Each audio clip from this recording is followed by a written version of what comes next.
আল্লাহ তো সবকিছু নিয়তি লিখে রেখেছেন যে অমুক লোক ভালো হবে না খারাপ হবে, সে কাউকে খুন করবে কি করবে না, বা কাউকে ধর্ষণ করবে কিনা, অথবা চুরি করবে কিনা, অথবা ভালো কাজ করবে কিনা, সে বেহেশতে যাবে নাকি দোজখে, সবকিছু আগেই লেখা থাকলে আমরা কি করব? এখানে কার দোষ? যদি কাউকে খুন করি, আল্লাহ আমার কদরে লিখেছেন, আমি খুন করবো আর করে ফেললাম, এই দোষটা কার? দোষ তো আল্লাহর। তাহলে আমাকে দোজখে পাঠানো হবে কেন? আর এটা খুবই লজিক্যাল প্রশ্ন। এই প্রশ্নের উত্তরে বলবো, আমাদেরকে এই কদর বা নিয়তির ধারণা আগে বুঝতে হবে যে আল্লাহ সুবহানাহু ওয়া তাআলা আগে থেকে লিখে রেখেছেন একটা মানুষ কখন জন্মাবে, তারপরে সে কোন দেশে জন্মাবে, কখন মারা যাবে, কোন দেশে মারা যাবে। আল্লাহ পবিত্র কোরআনে বলেছেন সূরা ইসরা অধ্যায় 17 আয়াত নম্বর 14 যে যখন কোন শিশু জন্ম নেয় তার কর্মগুলো আমি তার গ্রীবালগ্ন করে দিই। একজন মানুষের ব্যাপারে আল্লাহ জানেন সে কি করবে, ভালো না খারাপ, সঠিক না বেঠিক, সে বেহেশতে যাবে নাকি দোজখে যাবে।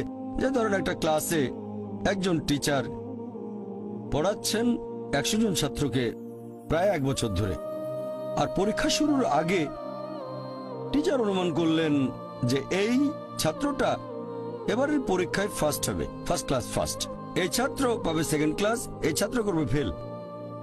এটা আমি উদাহরণ হিসেবে বলছি। এর কিছুদিন পরে পরীক্ষা হয়ে গেল, প্রথম ছাত্র হলো ফার্স্ট ক্লাস ফার্স্ট, এই ছাত্র সেকেন্ড ক্লাস, আর ওই ছাত্রটা করলো ফেল। এখন আপনাদের প্রশ্ন করি, যে ছাত্র ফেল করেছে সে কি টিচারকে বলবে আপনি বলেছিলেন যে আমি ফেল করব তাই ফেল করেছি? এখানে দোষটা কার? টিচারের নাকি ছাত্রের? কার দোষ? ছাত্রের। টিচার অনুমান করেছেন এই ছাত্রটা বাইরে ঘুরে বেড়ায়, ঠিক মতো ক্লাসে আসে না, সিনেমা দেখতে যায়, এজন্য সে ফেল করবে। ওই ছাত্র মোটামুটি মাঝারি, এই ছাত্র খুব মেধাবী, অনেক পরিশ্রম করে, তাই টিচার পরীক্ষা শুরু হওয়ার আগে অনুমান করেছেন এই ছাত্র হবে ফার্স্ট ক্লাস ফার্স্ট, এই ছাত্র সেকেন্ড ক্লাস, ওই ছাত্র ফেল। তারপর আসলে ওই ছেলে ফার্স্ট ক্লাস ফার্স্ট, এই ছেলে সেকেন্ড ক্লাস, আর ওই ছাত্র ফেল। টিচার অনুমান করেছেন, তার মানে এই না যে দোষটা টিচারেরই হবে। টিচার সবাইকে পড়িয়েছেন সঠিকভাবে, সমানভাবে। একইভাবে আল্লাহ সুবহানাহু ওয়া তাআলার আছে ইলমে গায়েব, তিনি ভবিষ্যৎ সম্পর্কে জানেন। কিছু জিনিস ঠিক করা আছে যে এই লোকটা জন্মাবে অমুক দেশে, জন্মাবে অমুক দিনে, আর সে মারা যাবে অমুক দেশে অমুক তারিখে, ইত্যাদি ইত্যাদি। তার পরিবেশ ধনী হবে নাকি গরিব হবে, তবে পছন্দটা এখানে আপনার। যেমন ধরেন 12 স্ট্যান্ডার্ড পাস করার পরে অপশন আপনার হয়তো ইঞ্জিনিয়ার হবেন, অথবা ডাক্তার হবেন, বা একজন আইনজীবী।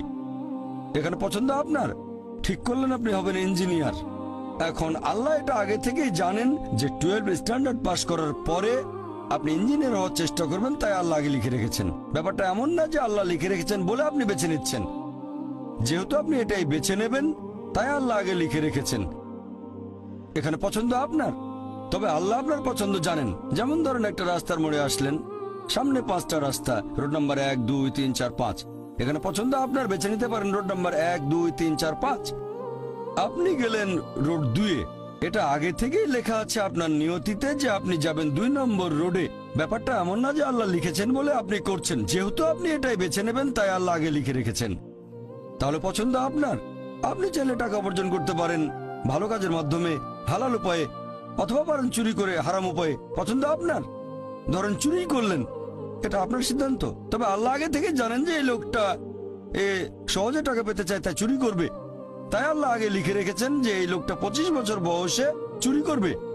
এখানে দোষটা কার? দোষ আসলে আপনার, তবে আল্লাহর আছে ইলমে গায়েব, তাই তিনি আগেই লিখে রেখেছেন।